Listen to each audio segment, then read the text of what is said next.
जय श्री राम। अरण्यकांड का 46वां सर्ग। रावण का साधु वेश में सीता के पास जाकर उनका परिचय पूछना और सीता का आतिथ्य के लिए उसे आमंत्रित करना। सीता के कठोर वचन कहने पर कुपित हुए लक्ष्मण श्री राम से मिलने की विशेष इच्छा रखकर शीघ्र ही वहां से चल दिए। लक्ष्मण के चले जाने पर रावण को मौका मिल गया, अतः वह सन्यासी का वेश धारण करके शीघ्र ही विदेह कुमारी सीता के पास गया। वह शरीर पर साफ सुथरा गिरवे रंग का वस्त्र लपेटे हुए था। उसके मस्तक पर शिखा, हाथ में छाता और पैरों में जूते थे। उसने बाएं कंधे पर डंडा रखकर उसमें कमंडल लटका रखा था।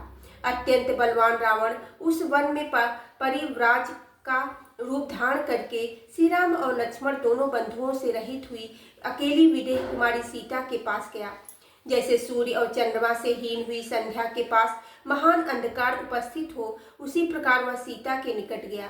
तदंतर जैसे चंद्रमा से रहित हुई रोहिणी पर अत्यंत दारुण ग्रह मंगल या शनिचर की दृष्टि पड़े, उसी प्रकार उस अतिशय क्रूर रावण ने उस भोली भाली यशस्विनी राजकुमारी की ओर देखा।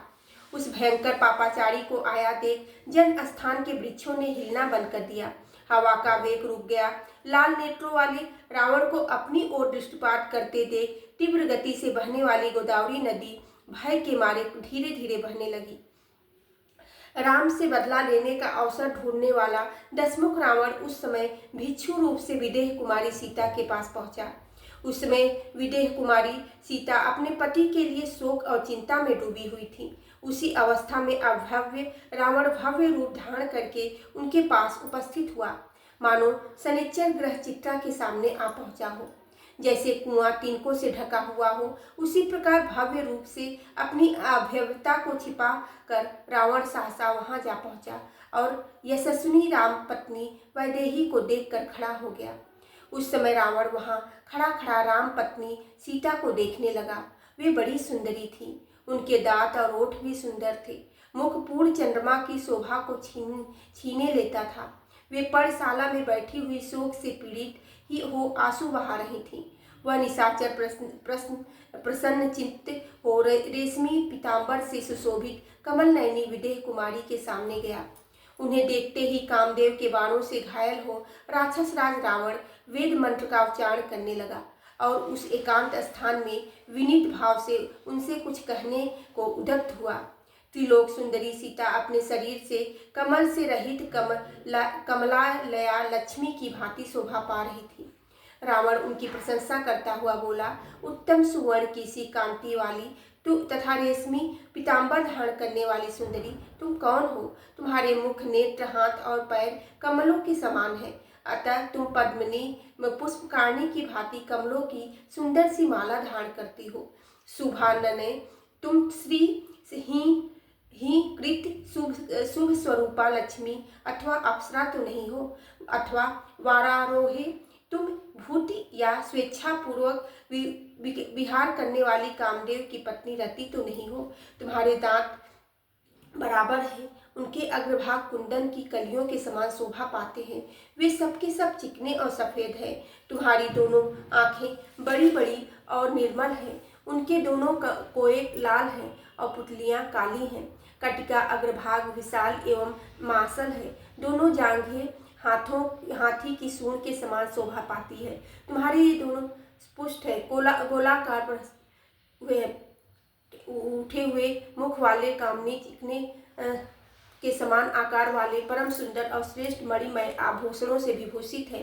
सुंदर मुस्कान, रुचिर दंतावली और मनोहर नेत्र वाली विलासिनी रमणी, तुम अपने रूप सौंदर्य से मेरे मन को वैसे ही हरे लेती हो जैसे नदी जल के द्वारा अपने तट का अपहरण करती है। तुम्हारी कमर इतनी पतली है कि मुट्ठी में आ जाए। केश चिकने और मनोहर हैं। एक दूसरी सुंदरी देवता, गंधर्व, यक्ष और किन्नर जात की स्त्रियों में से कोई तुम जैसी नहीं है। पृथ्वी पर तो ऐसी रूपवती नारी मैंने आज से पहले कभी देखा ही नहीं था। कहाँ तो तुम्हारी यह तीनों लोकों में सबसे सुंदर रूप, सुकुमारता और नई अवस्था, और कहाँ इस दुर्गम वन में निवास। ये सब बातें ध्यान में आते ही मेरे मन को मथे डालती है। तुम्हारा कल्याण हो, यहाँ से चली जाओ। तुम यहाँ रहने के योग्य नहीं हो। यहाँ तो इच्छानुसार रूप धारण करने वाले भयंकर राक्षसों के रहने की जगह है। तुम्हें तो रमणीय राजमहलों, समृद्धशाली नगरों और सुगंध युक्त उपवनों में निवास करना और विचारना चाहिए। शोभने वही पुरुष श्रेष्ठ है, वही गंध उत्तम है और वही वस्त्र सुंदर है जो तुम्हारे उपयोग में आए। कजरारे नेत्रों वाली सुंदरी, मैं उसी को श्रेष्ठ पति मानता हूँ जिसे तुम्हारा सुखद संयोग प्राप्त हो। पवित्र मुस्कान और सुंदर अंगों वाली देवी, तुम कौन हो? मुझे तो तुम रुद्रों, मरुदगणों अथवा वसुओं से संबंध रखने वाली देवी जान पड़ती हो। यहाँ गंधर्व, देवता तथा किन्नर नहीं आते जाते हैं। यह राक्षसों का निवास स्थान है। फिर तुम कैसे यहाँ आ गई? यहाँ बानर, सिंह, चीते, व्याघ्र, मृग, भेड़िए, रीछ, शेर और कंक, गिद्ध और आदि पक्षी रहते हैं। तुम्हें इनसे भय क्यों नहीं हो रहा है? वरान ने इस विशाल वन के भीतर अत्यंत वेगशाली और भयंकर मदमस्त गजराजों के बीच अकेली रहती हुई तुम भयभीत कैसे नहीं होती हो?